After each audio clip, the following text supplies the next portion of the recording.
There's a sense of silence within me, a feeling that something inside has finally begun to die.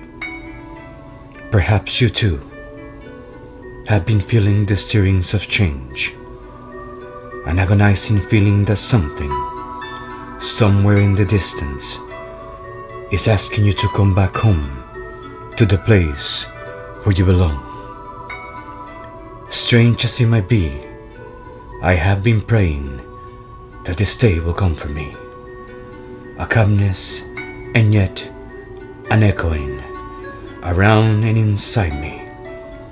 A profound surrender to let go of a life meant to be lived for a season, for a reason, to define who I am at the core of my being.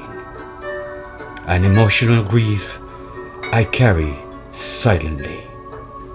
Somehow, I feel proud to feel these emotions, these memories, these lessons, a sense of sadness, a grief that is felt in the center of my chest. But as strange as it might sound, the sadness inundating my heart is cutting the strings to set me free, to become the highest version of whom I'm meant to be.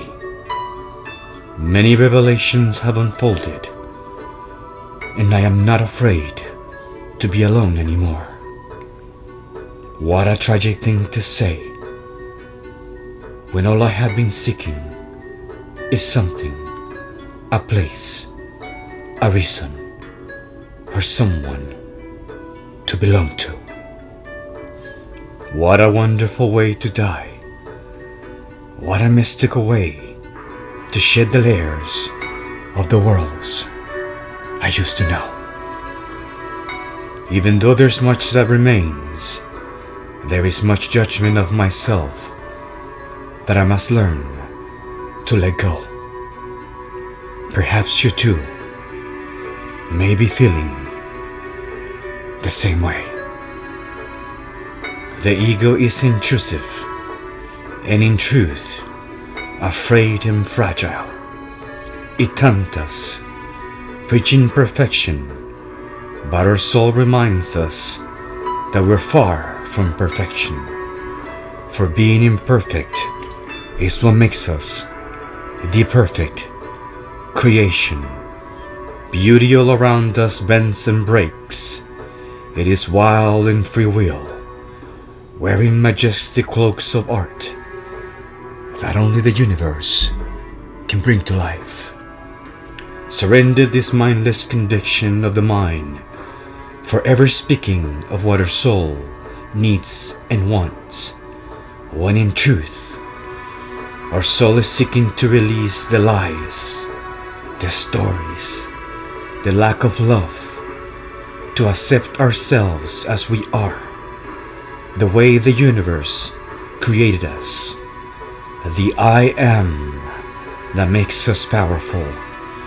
The love we thought has been taken by the voices and the convoluted projections of others unto us, their fears, their shame, their agony, their lack of self-love, and revere for those striving to make a difference in their lives and in the life of those seeking to find a place, a hug,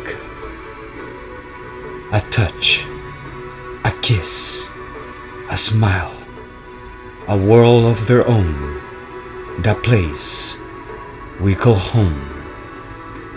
Release the things that do not bring joy to our journey, this lifetime, this mission, the vow we made when we agreed to collaborate in the evolution of our species.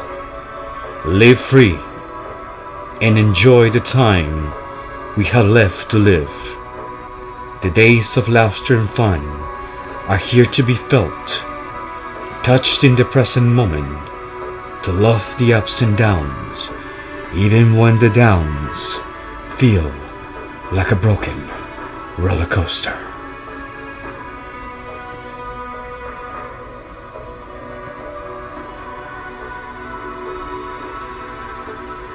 I used to gaze at that horizon and picture myself touching those mountains in the distance, but now I see nothing more than a vanishing mural of what I thought my heart was yearning to touch.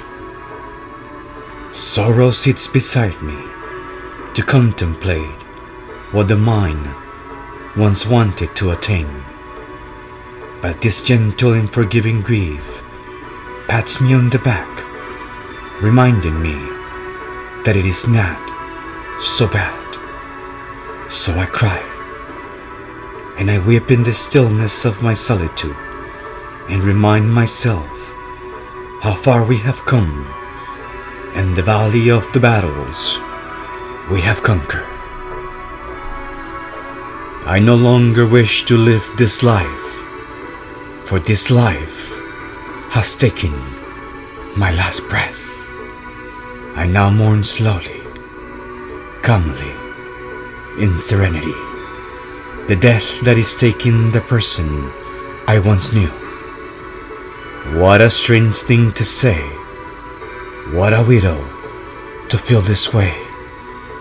How emotional and ironic to feel emotionless, leaving my death behind and looking in the rearview mirror as I press on to a new horizon, a new world, to this place I have yet to know.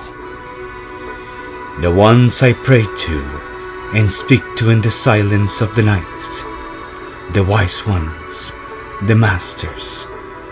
The universe seems to feel that there is a spark of hope, for many are beginning to see the signs. Follow the signs, follow your heart, and create worlds filled with your magic. Do not give in to fear, and let your death be the rebirth of an inspiring new world. A world that only your visions can bring to life. I hope one day we get to see a new horizon, live and love those mountains in the distance. What a glorious day that would be.